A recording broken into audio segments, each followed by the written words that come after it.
Easy recipe bye वैशालीमध्ये मी वैशाली तुम्हा सर्वांचे स्वागत करत आहे। नमस्कार।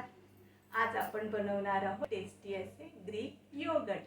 त्यासाठी मँगो ग्रीक योगर्ट बनवण्यासाठी मस्त पिकलेले असे आंबे आणि जांभळाचे ग्रीक योगर्ट बनवण्यासाठी मस्त टेस्टी असे जांभळं आणि हे घरी लावलेले मस्त टेस्टी असे बघा किती घट्ट आणि छान झालेले दही।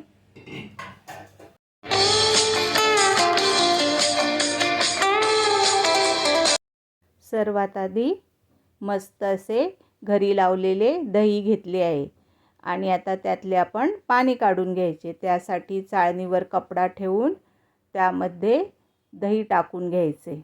दही घरी लावल्यामुळे बघा किती मस्त घट्ट असे झालेले आहे। सर्व दही कपड्यामध्ये काढून घ्यायचे।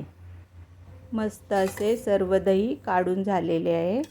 आता सर्व कपड्याचे चारी कोणे एकत्र करून मस्त दही असे टांगून ठेवायचे, म्हणजे दह्यातले सर्व पाणी निघून जाईल।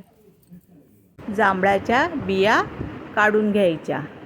सर्व जांभळाच्या छान बिया काढून झाल्यावर मिक्सरच्या भांड्यामध्ये घालून मिक्सरमध्ये बारीक करून घ्यायचे। जांभूळ छान बारीक झालेले आहे। आता ते एका भांड्यामध्ये काढून घेतले आहे आणि आता आपण आंबा सोलून घ्यायचा आणि आंब्याचा पण मस्त असा आमरस करून घ्यायचा, म्हणजे आपण दोन प्रकारचे ग्रीक योगर्ट बनवणार आहे, एक आंब्याचा आणि जांभळाचा। आंब्याचा पण छान आमरस बनवून घ्यायचा।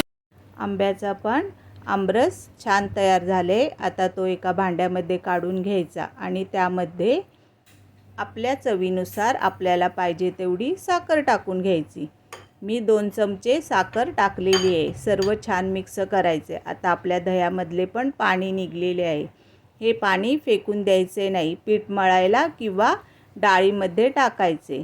मस्त असा चक्का तयार झालेला आहे।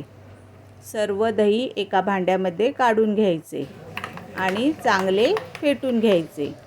मिक्सरमध्ये फेटायचे नाही, हातानेच फेटायचे, म्हणजे छान घट्ट होते। मिक्सरमध्ये फेटले तर पातळ होईल। आता फेटून झालेले दही 2 भागात करून घ्यायचे, म्हणजे जांभळाच्या ग्रीक योगर्टसाठी आणि आंब्याच्या ग्रीक योगर्टसाठी। दह्यामध्ये आंब्याचा रस आणि बारीक केलेल्या जांभळाचा रस घालून घ्यायचा आणि सर्व छान मिक्स करून घ्यायचे। मस्त चमच्याने एकजीव करून घ्यायचे। मस्त तयार झाला आहे आंब्याचा। आता आपण जांभळाचा फेटून घेऊया। जांभळाचा कलर किती छान आला आहे, वाव, मस्त दिसतोय ना। अशा पद्धतीने टेस्टी असे ग्रीक योगर्ट तुम्ही नक्की घरी बनवा। अशा पद्धतीने बनवलेले ग्रीक योगर्ट सर्वांना खूप आवडतात, लहान मुलांना तर भरपूर आवडतात। आता आपण बघूया कसे झालेत। पहिल्यांदा आंब्याचा तर दिसायला भरपूर छान दिसतोय, एकदम टेस्टी। आता बघूया जांभळाचा।